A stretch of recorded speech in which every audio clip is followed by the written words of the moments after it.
안녕하십니까. 왈가왈부의 홍강철입니다. 오늘은 안찬일이라는 그 탈북자 있거든요. 세계 북한 연구센터 소장? 무슨 단체도 많으니까 잘 모르겠습니다. 어쨌든 그런 뭐 연구소의 소장 한다는 분인데, 오래전에 온 탈북자이죠. 안찬일이. 우리 방송에서 뭐 여러 번 다뤘습니다. 어쩌고님 소리에서. 오늘은 안찬일이 방송에 대한 그 반박 방송을 진행하려고 합니다. 얼마 전에 이 안찬일은 북한군 서열 1일인 1위인 총정치국장 아들이 구테타를, 이런 제목의 방송을 진행했습니다. 여러분들은 아마 지난 2000년 이렇게 차수 군복을 입고 백악관을 방문해서 클린턴 대통령과 만난 북한 군부 서열 1위 조명록 차수에 대해서 알고 계실 겁니다. 그에게는 아들이 하나 있었습니다. 그 아들이 바로 1992년 4월 25일 북한군 창설 기념일에 김일성 광장에서 밀리터리 퍼레이드를 할 때 주석단에 나온 김일성을 향해서 탱크 문을 포신을 돌려서 제거하고 정권을 잡는다, 이런 아주 거대한 말하자면 작전을 꾸민 게 이 푸른제 군사대학 출신 사람들입니다. 그리고 체포된 다음에는 그 조사하는 사람들이 아버지 이름을 대면서, 그러니까 조명록 이름이 됐겠죠. 네 아버지 조명록 차수 아니냐? 아버지가 이렇게 살았는데 너는 그렇게 살면 되겠냐? 했는데, 나는 아버지처럼 그렇게 굴종하면서 잘못된 체제의 수호 경비대가 될 수 없다. 나는 북한 체제를 바로잡고 인민이 잘 사는 지상낙원을 만들자고 총을 들었다. 이러면서 뭐 자기 신념을 지켰다는 겁니다. 그리고 그 당시 그 주모자였던 인민군 뭐 부총참모장을 비롯한 가담자들은 강건정막군관학교 사격장에서 총살을 당했지만, 조명록 차수의 아들인 조영철은 정치범 수용소로 보내졌는데, 조명록의 아들을 사형명단에서 뺄 때 김정일 위원장이 조명록 차수를 보고 한 번만 기회를 주겠다고 말했다는 겁니다. 그랬더니 조명록 차수가 3일 동안 밥을 굶고 무릎을 꿇고 앉아서 김정일 위원장에게 사과를 했고, 사과문 5장을 써서 김정일 위원장에게 바치자 김정일 위원장이 그럼 조명록의 아들은 죽이는 건 빼고 수용소로 보내라, 이랬다는 거죠. 그래서 조명록 차수의 아들은 여독 정치범 수용소로 보내졌고, 그 이후에 조명록 차수 아들인 조영철은 누구도 본 사람이 없다. 그 이후에 북한 사람들은 아버지는 충신이고 아들은 역적이라고 말하고 있으며, 북한 체제를 반대하는 사람들은 아버지는 역적, 아들은 충신, 이렇게 말하고 있다는 겁니다. 나 이런 방송할 때 뒷골 딱 칩니다. 안찬일이 이러한 방송을 진행한 이유는, 이 방송 전날인가? 그때 서울이 모 호텔에서 어떤 탈북자분들과, 거기 박상학이 있었다고 합니다. 어떤 탈북자분과 식사를 하시면서 한 그 탈북민 분으로부터 이와 비슷한 내용이 이야기를 들었기 때문이었습니다. 그분을 제가 만났거든요. 그분은 저를 만난 자리에서 자신은 조명록의 아들 조영길이, 그러니까 이름이 틀리는 겁니다. 이름도. 아까 조영철이라고 했는데 그분은 조영길이라고 말씀하시더라고요. 조영길이 푸른제 군사대학 사건에 휘말려서 체포되었는데, 그때 그 조명록 차수가 아들 문제로 인해서 고민을 하고 있으니까, 그때 당시 공군사령관이었거든요. 공군사령관 하던 당시에 이렇게 고민을 하고 있으니까 김정일 위원장이 밤 12시인가? 새벽 1시인가? 그때 그 수행원들 몇 명 데리고 조명록 차수 그 공군사령관의 집을 찾은 겁니다. 찾아서 이런 이야기를 했답니다. 혁명가의 피는 유전되지 않는다. 그렇게 말하면서 조명록 차수를 위로했고, 그 다음날부터 조명록 차수가 다시 또 출근했다고, 이런 이야기를 했답니다. 그분이. 그런데 그리고 또 그 조명록 차수 딸 생일 때는 뭐 피아노를 김정일 위원장에게 선물하고, 그 당시 그 공군사령관이었기 때문에 조명록 차수가 이 피아노는 우리 딸한테 주는 게 준 선물이긴 하지만 우리 공군에서 근무하는 모든 그 군간 병사들한테 준 거나 마찬가지라 하면서 그 피아노를 공군사령부 사격관에 내다 놨다고 하시더라고요.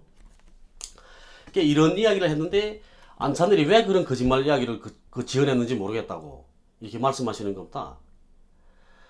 이렇게 안찬일을 비롯한 이 탈북 유튜버들의 방송이라는 거는 탈북민들을 통해서 얻어들은 걸 가지고 요만한 소스를 가지고 예? 자기 나름대로 각색을 하는 겁니다. 이렇게 각색을 해서 진행하는 사기 방송들입니다. 대다수가 거의 다수가 그렇습니다.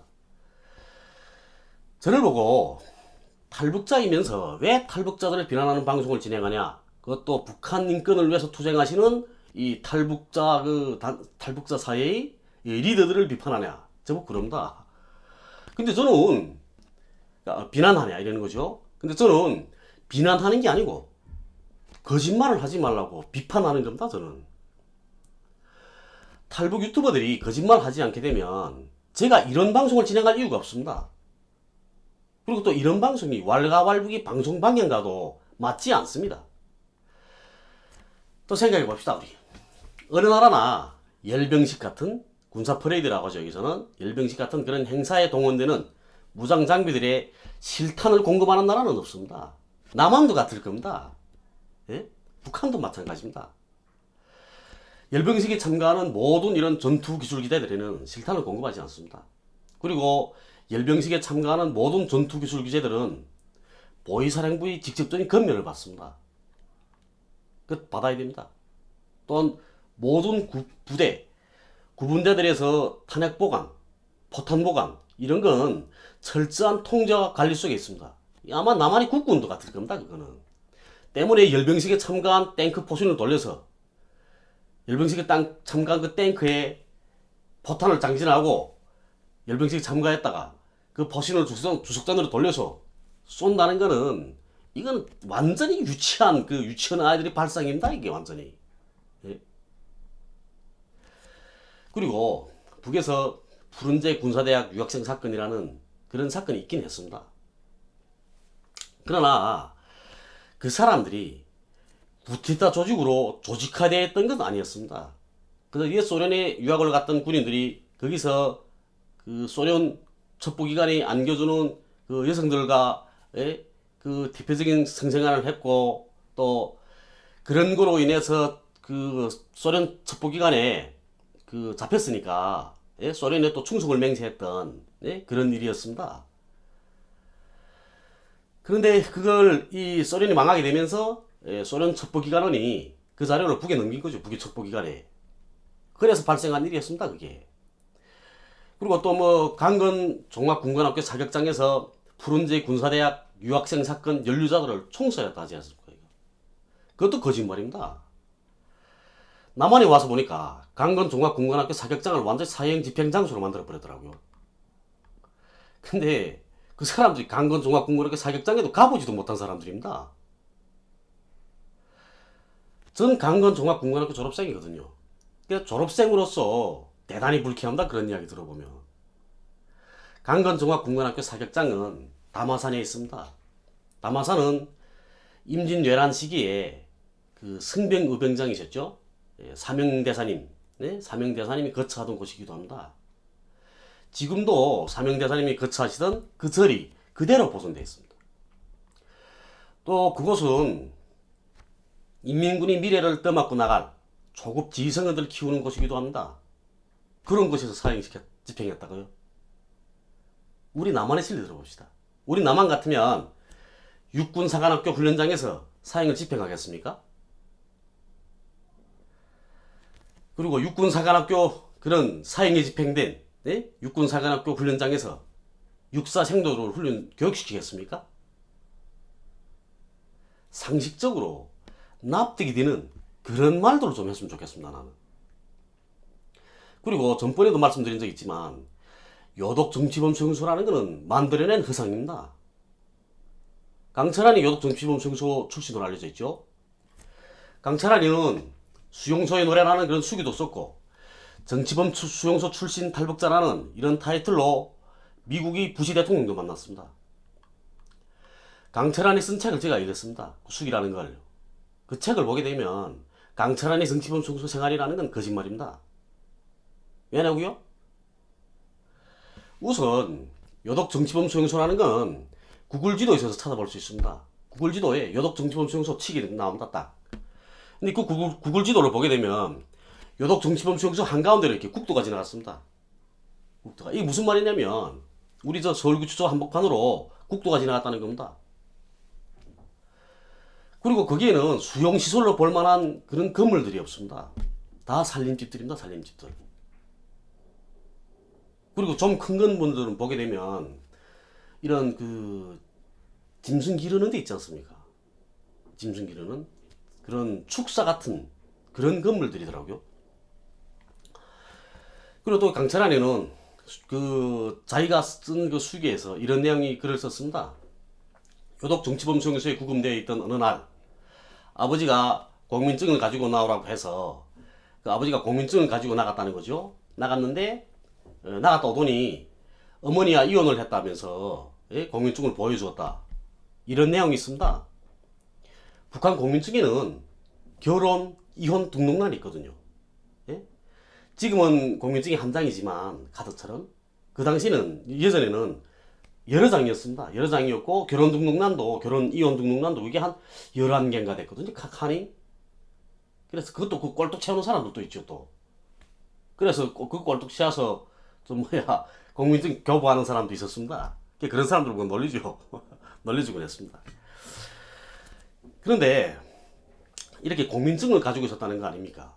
요독 정치범 수용소에 있을 때 아버지가 공민증을 가지고 있었다는 것 자체는 선거권이 있다는 겁니다. 공민권이 있다는 거죠. 북의 말로 하게 되면. 그 어느 나라나 범죄를 보면서 교도소에 들어가게 되면 선거권 박탈합니다. 북한도 마찬가지입니다. 노동교사에 들어가도 공민증을 회수하고 투표권을 박탈합니다. 그런데 정치범이 공민증 가지고 있었다고요? 그건 거짓말입니다. 이렇게 요독 정치범 수용소는 탈북민들이 만들어낸 이렇게 존재하지 않는 곳입니다. 구글 지도상으로 보게 되면 요독 정치범 수용소라는 곳은 제가 볼 때는 군부대 주둔 지역입니다. 거기가. 제가 볼 때는 한 연대급 되는 군부대가 주둔하고 있는 곳입니다. 거기. 앞으로 제가 이제 그 강철안이 제일동포 출신이니까 제일동포 2세 출신이라 하니까 일본에서 확인할 문제들이 있습니다. 제가. 예? 그래 그 문제들이 다 확인하게 되면 강철안이 쓴 수용소의 노래라는 이 수기를 가지고 강철안이를 탈탈 털어드리겠습니다. 그래서 거짓말 할 바에는 수기라면 책 쓰면 안 됩니다. 그리고 거짓말도 하면 안 됩니다. 일부 그 탈북 유튜버들이 제가 북한에서 주장하는 내용들을 가지고 자기들을 깐다고 이렇게 의견이 많던데 전 북한에서 발표한 내용들을 가지고 까는 게 아닙니다. 지금까지 본인들이 제 입으로 이야기하는 내용 가지고 제가 까는 거거든요. 거기에 북한에서 발표한 이런 자료들을 이용하는 경우도 있습니다. 두문거리 가다가. 근데 그런 경우에도 탈북자들의 증언과 저희 경험 그리고 주변 사람들의 의견을 듣습니다. 제가 이게 말이 되냐고 듣고 하는 겁니다. 듣고 이용합니다. 제가. 그런데 웃기는 게 또 뭔지 아십니까? 안찬일이처럼 이렇게 거짓말 방송을 하고 있는데 조회수가 25만 회가 넘는 겁니다. 이렇게 탈북자 그 유튜브들 대부분의 방송 보게 되면 완전 거짓말 잔치마당이거든요. 그럼에도 조회수가 몇십만 넘어갑니다. 이런 거 볼 때는 씁쓸하죠. 그러니까 자극적인 거짓말을 하면 할수록 조회수가 오르니까 경쟁적으로 이 거짓말들을 만들어서 쏟아내고 있는 겁니다. 더욱이 북에 대한 거짓말은 그 어떤 거짓말이라도 용납이 다 됩니다. 누구 욕 안 하거든요. 거짓말이라 해도. 단편적으로 김정은 위원장 99% 사망설을 주장한 예? 지성호도 현재 국회의원 잘하고 있지 않습니까? 국회의원 잘 해먹고 있죠. 잘 해먹고 있습니다. 지금도. 네? 이게 우리 현실입니다. 지금. 그래도 우리 왈가락북은 조회수에 연연하지 않고 열심히 사실에 기초한 방송을 진행하겠습니다.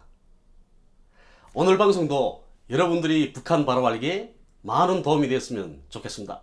감사합니다.